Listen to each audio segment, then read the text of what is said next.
वो सोसाइटी में भी बच्चों को कामयाबी देने का एक बहुत बड़ा साधन है। रही बात पॉजिटिविटी की, कि मेरी पॉजिटिविटी का सर रियल एक ही राज है कि मैं आज में जीता हूँ और अभी मैं अच्छा। जीता हूँ। मैं कभी कल के बारे में नहीं सोचता, मैं आज अपना बेहतर से बेहतर देने की कोशिश करता हूँ और रात को जितने भी मुझे घंटे नींद मिलती है आराम से सो जाता हूँ। मैं कभी टेंशन नहीं ले कल क्या होगा, क्योंकि मैंने लाइफ में इतना ही सीखा है कि इंसान जब रात को सोता है तो एक उम्मीद के साथ सोता है सुबह उठेगा, यही पॉजिटिविटी है। ना उठे तो जब इंसान सुबह उठने के लिए इतने पॉजिटिव रह सकता है तो कल परसों कभी तो कामयाबी आएगी। तो इसलिए पॉजिटिव रहना है, तो कामयाबी के कदम कभी नहीं आती, कभी आती है, कभी अप डाउन चलते हैं, लेकिन आती एक दिन जरूर है, क्योंकि हम तो अपने कर्म पे बिलीव करते हैं। क्योंकि यू कैन मतलब रिजल्ट्स आप प्रेडिक्ट नहीं कर सकते लाइफ में, तो आप तो कर्म को ही कर ही सकते हैं ना। तो जो इंसान कर्म कर सकता है और रिजल्ट उसके हाथ में नहीं है तो फिर खुश रहना चाहिए, काम करते रहो, मस्त रहो, हंसते रहो। चेक कम बने ज्यादा बने, लोग कम साथ में है ज्यादा है, छोड़ के क्या फर्क पड़ रहा है, काम करते रहो। काम करते रहोगे एक ना एक दिन ऊपर वाला सुनेगा। मतलब भगवान कृष्ण का भी अंश आप में है, कर्मण्येवाधिकारस्तु मा फलेषु कदाचन। कर्म करते जाओ, फल की इच्छा मत करो। और शक्तिशाली तो सर क्या है कि जिम्मेदारी इतनी है कि जब एक आपके ऊपर इतनी जिम्मेदारियां होती हैं, तो आज आप हमारे देश के माननीय प्रधानमंत्री जी को देखिए कि वो 4-4 घंटे सोते हैं। तो आप शक्तिशाली या ऊर्जावान तो अपने आप ही रहेंगे जब आप रियल जिम्मेदार बन के लोगों के लिए जिम्मेदारी लेकर निकलेंगे, तो आप में अपने आप ही एक ऊर्जा का आह्वान ऊपर वाले के माध्यम से हो जाता है। That's great. मैं व्यूअर्स को एक चीज कहना चाहता हूँ, अगर आपने पिछला एपिसोड संजीव सर का नहीं देखा है तो जरूर देखिए। आपको मालूम चलेगा कि फौज में काम करने वाला एक व्यक्ति कैसे डायरेक्ट सेलिंग का एक सैनिक बन गया। बहुत अच्छे से आप रिलेट कर पाएंगे और बहुत एंजॉय कर पाएंगे उस इंटरव्यू को। संजीव सर, इस इंडस्ट्री ने बहुत सारे लोगों की जिंदगियों को बदला है। बहुत लंबी लंबी कारें लोग खरीद रहे हैं और बहुत बड़ा मान सम्मान मिल रहा है, लेकिन आज भी लोग इसे अच्छा काम नहीं मानते। सामाजिक मान्यता नहीं है। आज भी कितना भी एक व्यक्ति पैसा कमा रहा है डायरेक्ट सेलिंग में, लेकिन एक लड़की का पिता उसको पहली चॉइस के रूप में नहीं देखता है। एज ए इंडस्ट्री लीडर क्या करना चाहिए, लोगों को क्या करना चाहिए, डायरेक्ट सेलर को क्या करना चाहिए, कंपनी के ओनर्स को क्या करना चाहिए ताकि रेपुटेशन बढ़े? देखिए सर, सबसे पहले हम इस कारण पे जाना चाहेंगे कि सोशल रिस्पेक्ट क्यों नहीं है।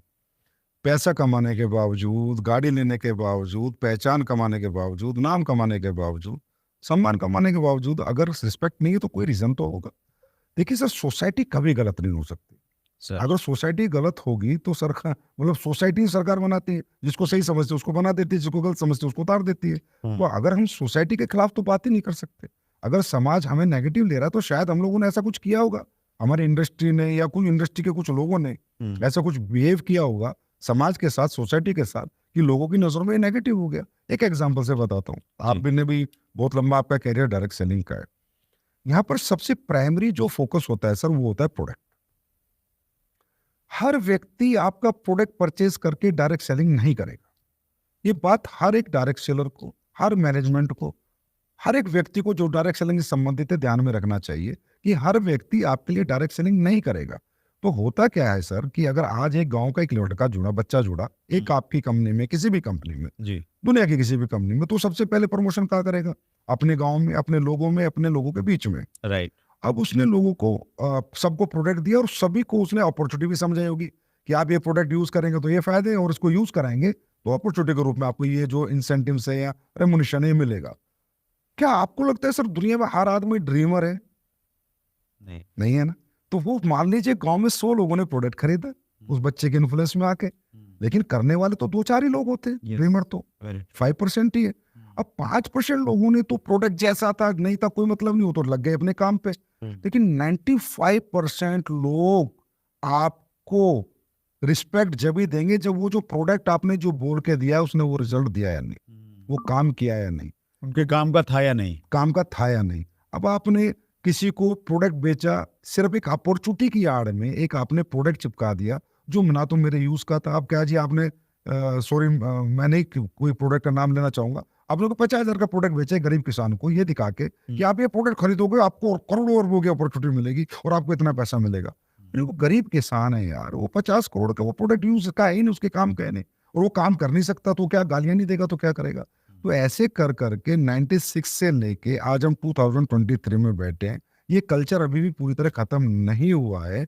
आज भी लोग प्रोडक्ट की आड़ में घटिया तरीके से एक इंसेंटिव प्लान को बेचते हैं, प्रोडक्ट को एक मुखौटा बना के। तो जब वो प्रोडक्ट 100 लोगों के बीच में जाता है, 5 लोग तो अपॉर्चुनिटी में काम करते हैं, 95 लोग अगर प्रोडक्ट अच्छा नहीं है तो आपको गालियां बकते हैं, आपको सोशल डिसरिस्पेक्ट देते हैं कि यार आप लोग बेकार लोग हो, आपने हमें वो चीजें दी जो हमारे काम की नहीं थी, वो बेकार पड़ी है। इस तरह क्या हुआ सर, 5% मार्केट हम 96 से पॉजिटिव कर रहे हैं और 95% मार्केट हम और नेगेटिव नेगेटिव कर रहे हैं। तो सर नेगेटिविटी तो सोशल जो समाज के अंदर हमारे लिए होगी ना।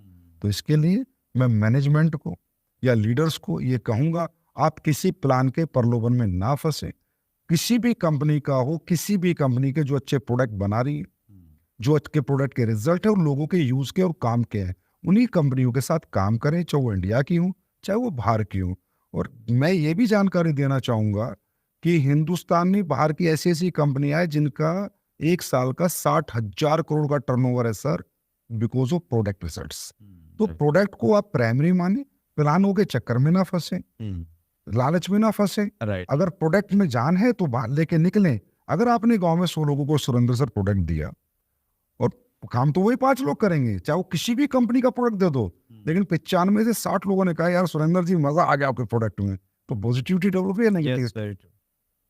तो दिस इज द रीजन, मुझे लगता है ये सबसे बड़ा कारण रहा है। तो उसका सॉल्यूशन भी आपने बताया। सॉल्यूशन ये है कि जिसकी यूज का प्रोडक्ट है और उसको यूज करा के रिजल्ट भी दिखाएं कि देख भाई ये फर्क पड़ा है। अगर वो उस प्रकार का प्रोडक्ट है, स्पेशली हेल्थ से संबंधित प्रोडक्ट है, तो उससे फर्क पड़ेगा। एक तो ये पॉइंट हो गया सर। और क्या किया जा सकता है? Have you ever wondered why the rich people seem to be getting richer in life? And in the next 60 seconds, I'm going to होनी चाहिए। आप कभी भी किसी के साथ बात करें, आप एक डायरेक्ट सेलर हैं, आपको पता है आप रिलेशन में जा रहे हैं, रिलेशन में आप झूठ बोलेंगे तो आप बहुत ज्यादा डिसरिस्पेक्ट फेस करेंगे। आप बुआ के घर गए, चाचा के घर गए, आप क्यों झूठ बोलते हैं? आप 2 पैसे कमाने के लिए, छोटे से इंसेंटिव के लिए आप समाज में अगर झूठ बोल के लोगों को गलत तरीके से गाइड करेंगे और सिर्फ आपके साथ वो एसोसिएट हो जाए, तो वो झूठ बोलना आप बिल्कुल बंद करें, बिल्कुल सच बोलें। आप बल्क सेलिंग बिल्कुल बंद करें, लोगों के पैसे ना फंसवाएं। आपको कंपनी कभी बल्क सेलिंग को प्रमोट कोई कंपनी नहीं करती, इंडियन कंपनी तो बिल्कुल भी नहीं करती। हमारे इंडियन कंपनी जितनी हमारे एसोसिएशन में कोई बल्क सेलिंग को प्रमोट नहीं करती। बल्क सेलिंग करके आपको क्या मिलेगा? एक बार इंसेंटिव मिलेगा, लेकिन अगर वो बल्क सेलिंग आपने की और वो आगे सेलर नहीं है तो वो बंच हो गया, तो 10 लोगों को आपके बारे में बताएगा। तो आप ऐसा कोई भी काम ना करें जो इंडस्ट्री के ऊपर उंगली उठे या डायरेक्ट सेलर के ऊपर उंगली उठे। आप ध्यान में रखें कि जितनी उंगलियां कम उठेंगी उतने ही हाथ आपको मिलेंगे, उतने हाथ आपके मजबूत होंगे। मतलब नेगेटिविटी हम ही क्रिएट करते जा रहे हैं, हम चाहें तो उसको रोक सकते हैं। That's great sir. एक बहुत रिलेवेंट प्रश्न पूछ रहा हूँ सर, और ये प्रश्न शिवम विश्वकर्मा का प्रश्न है। आज के टाइम क्रिप्टो करेंसी की बहुत सारी कंपनियां डायरेक्ट सेलिंग का हवाला देकर काम कर रही हैं।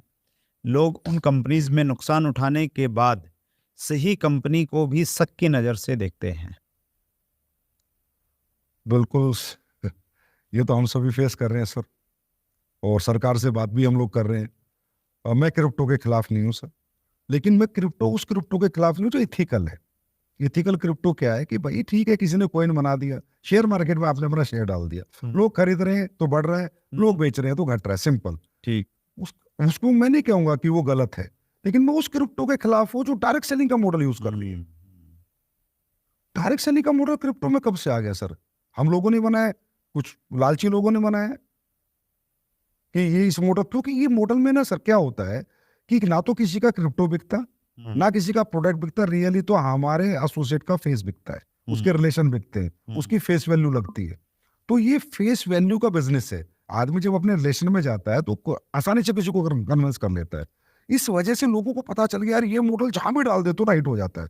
सर आपने देखा होगा पहले बहुत सी कंपनी इंडिया में आई जो ऑनलाइन फालतू की चीजें लेके आई, यस यस, फालतू के प्रोडक्ट लेके आई, एक मॉडल की आड़ में वो भी धंधा करके निकल गई। क्यों? क्योंकि वो मॉडल में इमोशंस है, रिलेशंस है। उन्हें पता है कि आदमी जब अपने आदमी के घर पर जाएगा तो उससे यार पैसा निकाल के नहीं आएगा। तो ये तो 100% इलीगल, अनइथिकल, और मैं कहता हूं कि देश को लूटने का एक बहुत बड़ा फ्रॉड है ये क्रिप्टो के साथ डायरेक्ट सेलिंग को जोड़ना। और इसकी लड़ाई हम लोग 100% लड़के रहेंगे, और गवर्नमेंट इसमें हमारे साथ आ रही है, हमसे बात भी कर रही है, हमारे डिस्कशन पे चल रहे हैं। आप क्रिप्टो खरीदो ना, कॉइन खरीदो, कॉइन बेचो, लेकिन आपका ये कौन सा तरीका, आप डायरेक्ट सेलिंग मॉडल का यूज करो, तो ये प्योर फ्रॉड है sir. That's great, Sanjeev sir ने बताया। और मैं एक चीज़ और इसमें करना चाहता हूँ, महाराष्ट्र गवर्नमेंट ने गाइडलाइन इशू की है और उस गाइडलाइन में उन्होंने क्लियरली कुछ प्रोडक्ट्स को, लगभग 10-12 प्रोडक्ट्स हैं, उसकी लिस्ट भी हम डिस्क्रिप्शन में डालेंगे, उन प्रोडक्ट को नेगेटिव प्रोडक्ट लिस्ट के रूप में डाला है कि ये प्रोडक्ट डायरेक्ट सेलिंग का हिस्सा नहीं हो सकते। जैसे संजीव सर कह रहे हैं ना, उसको आप खरीदिए बेचिए, उसमें कोई प्रॉब्लम नहीं है, लेकिन उसको डायरेक्ट सेलिंग का हिस्सा मत बनाइए। तो महाराष्ट्र गवर्नमेंट की गाइडलाइंस ने लिखा हुआ है, तो वो पूरी की पूरी गाइडलाइन का PDF हम लोग डिस्क्रिप्शन में डालेंगे, उसमें भी आप देख सकते हैं। और ऐसे लोगों से बचिए जो क्रिप्टो के नाम पे आपको जोड़ रहे हैं और आगे जोड़ने के लिए प्रोत्साहित कर रहे हैं, और आप कहीं अगर जुड़ गए हैं गलती से तो प्लीज़ दूसरे लोगों को उसमें मत लेके आइए। वो एक दलदल है, उसमें अगर फंस गए तो फिर शायद निकल नहीं पाएंगे। मनी सर्कुलेशन बैनिंग एक्ट 1978 बहुत टिपिकल है, वो न केवल मात्र कंपनी चलाने वालों पे लगता है, वो उन पे भी चलता है जो उसमें काम करते हैं। आगे बढ़ते हैं संदीप सर, इसमें मैं सर एक कहना चाहूंगा, प्लीज। ऐसे लोगों को इंडस्ट्री ब्लैक लिस्ट करे, हर मैनेजमेंट ब्लैक लिस्ट करे। ADSCI शुरुआत कर रही है कुछ? हाँ, नहीं, अगर मान लो ADSCI तो 100% कर ही रही है, ADSCI की सारी कंपनी भी कर रही है, और भी जितनी अनदर कंपनियां, मैं उनसे कहूंगा अगर आपका कोई भी लीडर इस क्रिप्टो और ये इन्वेस्टमेंट प्लान में जाता है, आप उसको ब्लैक लिस्ट करके दोबारा उसको कभी मत लो। छोटे लालच के चक्कर में एक बड़े फ्रॉड को मौका मत दो। That's एक दूसरा मैं ये कहना चाहूंगा, एक समझदार हिंदुस्तान के समझदार लोगों से, अरे भाई जब आपको लोगों का पैसा लुटवा के ही पैसा कमाना है तो यही काम बचा है क्या? लोगों के घर घर जाके पैसा मांगना 2 नंबर के तो दुनिया भर के काम है, मोटा काम कर लो फिर। अरे यार, ये तो आप अपना रिलेशन बेच रहे हो, अपनी फेस वैल्यू लगा रहे हो, अपना जमीर बेच रहे हो, कितने रुपए के लिए? छोटे से पैसे के लिए। अगर आपको 2 नंबर के ही काम करने तो कुछ बड़ा कर लो यार। इस कम से कम इस इंडस्ट्री को तो बख्शो, हम लोगों को तो बख्शो, और बहुत काम है। क्या हिंदुस्तान के इंसान का इतना जमीर गिर गया कि वो थोड़े से लालच के लिए अपने लोगों का पैसा डुबो के, अपने लोगों का पैसा बर्बाद करके अपना घर बनाना? मुझे नहीं लगता ऐसे हिंदुस्तान के लोग हैं सर। अगर ऐसा होता हमारे देश में, शायद एजुकेशन की कमी है, शायद नॉलेज की कमी है, अगर ऐसा हमारे देश में होता तो हर गरीब आदमी देशद्रोही होता सर। ऐसा नहीं है, लोगों को समझाना है, एजुकेशन देनी है, नॉलेज देनी है, और सबसे बड़ा मंच आप ही के पास है। आप जितना समझाओगे लोग समझें। Thank you so much Sanjeev sir. सहील